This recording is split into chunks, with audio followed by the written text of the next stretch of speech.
सुरा सो पहचानिए जो लड़े दीन के हेत, पुरजा पुरजा कट मरे कभू न छड्डे खेत। बीते शुक्रवार को देश के वीर सपूत भारतीय सैन्य अधिकारी को समर्पित फिल्म सैम बहादुर रिलीज हुई, जिसमें एक्टर विक्की कौशल सैम मानेकशॉ के रूप में लीड रोल निभाते नजर आ रहे हैं। लेकिन बहुत कम लोग हैं जो सैम हॉर्मुस जी, फेम जी, जमशेद जी मानेकशॉ यानी सैम मानेकशॉ के बारे में जानते होंगे। आज इस वीडियो में हम आपको सैम मानेकशॉ के जीवन की उसी वीरता भरी कहानी के विषय में बताने वाले हैं, जिन्हें जानकर आपका भी सीना गर्व से चौड़ा हो जाएगा। आपने 1971 में लड़े गए उस युद्ध के विषय में तो सुना ही होगा, जहां हमारे देश के वीर जवानों ने पाकिस्तान के 93,000 सिपाहियों को आत्मसमर्पण करने पर मजबूर कर दिया था। यह भारत द्वारा पाकिस्तान पर दर्ज की गई इतिहास की सबसे बड़ी जीत थी।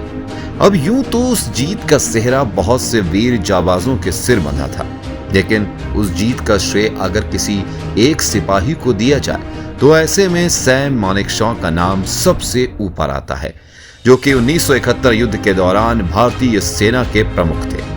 सैम मानेकशॉ वो सिपाही थे जिन्होंने अपने करियर में वर्ल्ड वॉर से लेकर के सन 1971 की जंग तक कुल 5 युद्ध लड़े, लेकिन किसी भी लड़ाई में उन्होंने हार का सामना नहीं किया। वो जाबाज होने के साथ ही बेहद चालाक और युद्ध नीति में भी माहिर थे। साथ ही वे देश के पहले ऐसे इंडियन आर्मी ऑफिसर थे जिन्हें की फील्ड मार्शल के बड़े पद पर सम्मानित किया गया था। तो दोस्तों, सैम मानेकशॉ का जन्म 3 अप्रैल 1914 के दिन पंजाब के अमृतसर में रहने वाले एक पारसी परिवार में हुआ था। और आपको जानकर हैरानी होगी कि जो सैम मानेकशॉ इंडियन मिलिट्री का इतना बड़ा नाम माने जाते हैं, वो असल में सेना का हिस्सा कभी बनना ही नहीं चाहते थे, बल्कि उनका सपना तो अपने पिता की तरह एक डॉक्टर बनने का हुआ करता था।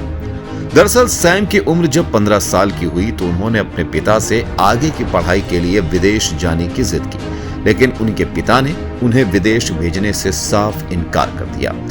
अब चूंकि सैम बचपन से ही गुस्सैल स्वभाव के थे, ऐसे में पिता के विदेश न भेजे जाने पर उनका गुस्सा 7वें आसमान पर पहुंच गया और इसी गुस्से के चलते उन्होंने अपना डॉक्टर बनने का सपना छोड़कर सेना में भर्ती होने की परीक्षा दे डाली।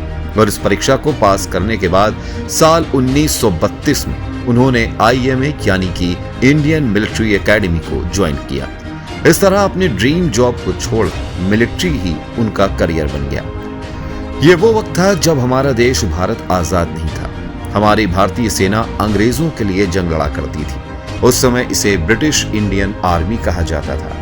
अब साल 1939 में जब सेकेंड वर्ल्ड वॉर हुआ, तब Sam Manekshaw British Indian army में कैप्टन का पद हासिल कर चुके थे और इसीलिए वर्ल्ड वॉर में वो ब्रिटिश सेना की तरफ से एक अहम भूमिका निभा रहे थे। और साल 1942 के दौरान जब सैम मानेकशॉ बर्मा देश के अंदर अपने जवानों को जापान के सिपाहियों के खिलाफ लीड कर रहे थे, तभी वे एक मशीन गन का शिकार बन गए। उन्हें पेट में कई गोलियां लगी, उनका पूरा शरीर खून से लथपथ हो चुका था, लेकिन फिर भी उन्होंने घुटने नहीं टेके और लगातार दुश्मनों को अपनी गोलियों का शिकार बनाते रहे। ब्रिटिश आर्मी का divisional commander major general David Cowan इस नजारे को अपनी आंखों से देख रहा था और सैम मानेकशॉ की वीरता से वो इतना प्रभावित हुआ कि दौड़ता हुआ उनके पास गया और अपनी यूनिफॉर्म से खुद का मिलिट्री क्रॉस उखाड़कर उनकी वर्दी पर लगा दिया। उस समय सैम मानेकशॉ की हालत देखकर सभी को यह लग रहा था कि वो अब जिंदा नहीं बच पाएंगे, लेकिन इससे पहले कि उन्हें कुछ होता, शेर सिंह नाम के एक सिपाही ने उन्हें कंधे पर उठाया और खतरनाक गोलीबारी के बीच में बाहर निकालकर तेजी से दौड़ते हुए सीधा एक ऑस्ट्रेलियन डॉक्टर के पास उन्हें लेकर पहुंचा। जब डॉक्टर ने सैम मानेकशॉ की हालत देखी तो उसने ये कहते हुए उनका इलाज करने से मना कर दिया कि उनके बचने की उम्मीद लगभग ना के बराबर है। दरअसल डॉक्टर को मानेकशॉ के बच पाने की उम्मीद बिल्कुल भी नहीं थी और ऐसे में वो इनके इलाज में अपना वक्त बर्बाद नहीं करना चाहते थे। लेकिन शेर सिंह ने जब उस डॉक्टर पर इलाज करने के लिए दबाव डाला, तब आखिरकार डॉक्टर ने ये चेक करने के लिए कि मानेकशॉ कितनी होश में है, जानबूझकर उनसे एक सवाल पूछा कि नौजवान, तुम्हें क्या हुआ है? और सवाल का जवाब देते हुए मानिक शॉ ने मुस्कुराकर कहा कि मुझे एक गधे ने लात मारी है। यह जवाब सुनकर डॉक्टर के चेहरे पर भी हंसी आ गई और वो उनका इलाज करने के लिए राजी हो गया। आपको जानकर हैरानी होगी कि सैम मानिक शॉ को फेफड़ों, लीवर और किडनी में कुल 7 गोलियां लगी थी और इतनी बुरी तरह घायल हो जाने के बाद भी उनका जिंदा बच निकलना किसी चमत्कार से कम नहीं था। 1947 में भारत के आजाद होने के बाद भारत पाकिस्तान विभाजन हो जाने से सैम मानिक शॉ को गोरखा रेजिमेंट में पोस्ट कर दिया गया, क्योंकि इससे पहले वो जिस रेजिमेंट में थे, विभाजन के बाद से वो पाकिस्तान का हिस्सा बन गई थी। सैम मानिक शॉ बेबाक जुबान वाले इंसान थे जो कि अपनी किसी भी बात को कहने से कभी चूकते नहीं थे और यही वजह थी कि अपने सीनियर्स और राजनेताओं के साथ उनकी कुछ खास नहीं बनती थी। लेकिन अपने इसी स्वभाव के लिए ही वो अपने सिपाहियों के बीच काफी लोकप्रिय थे, जहां सभी सच्चे दिल से उनका सम्मान करते थे।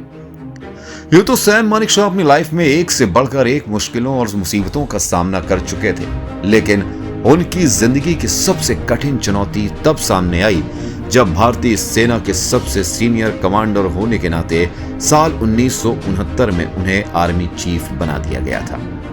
दरअसल हुआ ये कि पूर्वी पाकिस्तान के सिपाहियों का अपने नागरिकों पर अत्याचार इस हद तक बढ़ गया था कि वो लोग अपनी जान बचाने के लिए भारत की तरफ पलायन करने पर मजबूर हो गए थे।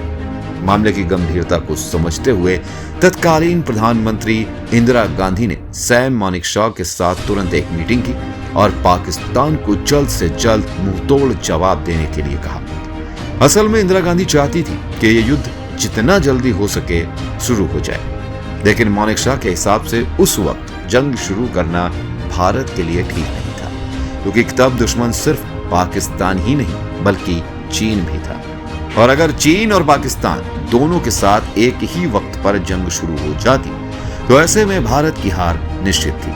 इसीलिए उन्होंने प्रधानमंत्री इंदिरा गांधी के जंग शुरू करने के आदेश को सिरे से नकार दिया और सच में इंदिरा गांधी जैसी कठोर प्रधानमंत्री के आदेश का उल्लंघन सिर्फ मानिक शॉ जैसा दमदार आर्मी चीफ ही कर सकता था। हालांकि मानिक शॉ ने इंदिरा गांधी को जंग के लिए मना करने का अपना कारण भी बताया और युद्ध की तैयारी के लिए उनसे थोड़े वक्त की मांग की, जिसके बाद भारत और पाकिस्तान के बीच ये युद्ध 3 दिसंबर 1971 के दिन शुरू हुआ। मानिक शॉ के नेतृत्व में भारत का पलड़ा शुरू से ही भारी रहा, जहां भारतीय सेना एक के बाद एक अहम मोर्चों को अपने कब्जे में लेती गई। हालांकि जंग शुरू हुए अभी सिर्फ कुछ दिन ही बीते थे कि मानिक शॉ को ये बात समझ में आ गई थी कि अगर ये युद्ध लंबे वक्त तक चला तो इसमें भारत की जीत मुश्किल हो जाएगी। इसीलिए उन्होंने ताकत के साथ ही अपनी अक्ल का इस्तेमाल भी करते हुए जानबूझकर ये दिखाना शुरू कर दिया कि भारत हर क्षेत्र में पाकिस्तान से कितना ज्यादा आगे है। वो ऐसा इसलिए कर रहे थे कि ताकि पाकिस्तान के सिपाही लड़ने से पहले ही मानसिक रूप से हार जाए और भारत के सामने आत्मसमर्पण कर दे। और मानिक शॉ की ये रणनीति वाकई काम कर गई, जिसके चलते 16 दिसंबर यानी कि युद्ध शुरू होने के सिर्फ 13वें दिन ही पाकिस्तान की सेना ने भारत के सामने घुटने टेक दिए। और बताया जाता है कि जिस समय पाकिस्तान के सैनिकों ने आत्मसमर्पण किया था तब न सिर्फ वो गिनती में भारतीय सैनिकों से ज्यादा थे, बल्कि उनके पास हथियार भी भारतीय सिपाहियों से बढ़कर थे। लेकिन इस बात से अब कोई फर्क पड़ने वाला नहीं था, क्योंकि सैम मानिक शॉ तो पहले ही भारत को जीत दिला चुके थे और ये कोई छोटी मोटी जीत नहीं थी, बल्कि ये पाकिस्तान पर एक ऐसा कड़ा वार था जिसने उसे 2 टुकड़ों में बांट दिया और दुनिया के अंदर बांग्लादेश के रूप में एक बिल्कुल नए देश का जन्म हुआ। इस जीत के बाद से मानिक शॉ देश के लिए एक हीरो बन गए। जीत के साल 1972 में भारत के दूसरे सबसे बड़े नागरिक सम्मान पद्म विभूषण से उन्हें सम्मानित किया गया और 1973 में उन्हें सेना के सबसे बड़े पद फील्ड मार्शल से भी नवाजा गया था। हालांकि इस सम्मान को प्राप्त करने के महज 2 हफ्ते बाद 15 जनवरी 1973 के दिन उन्होंने एक्टिव सर्विस से रिटायरमेंट ले ली, लेकिन उनको अपनी बेबाक अंदाज के लिए वो तब तक जाने गए जब तक कि सन 2008 में 94 साल की उम्र में उन्होंने इस दुनिया को अलविदा नहीं कह दिया। लेकिन उनकी वीरता और निर्भीकता के लिए उन्हें हमेशा याद किया जाएगा।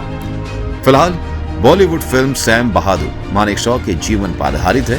इसमें मंझे हुए अभिनेता विकी कौशल सैम मानेकशॉ का किरदार निभाते हुए नजर आ रहे हैं। तो अगर आप भी सैम मानेकशॉ को नजदीक से समझना चाहते हैं और उस हमारे देश की सेना के जीत के पल को भी जीना चाहते हैं तो आप भी फिल्म सैम बहादुर जरूर देखें।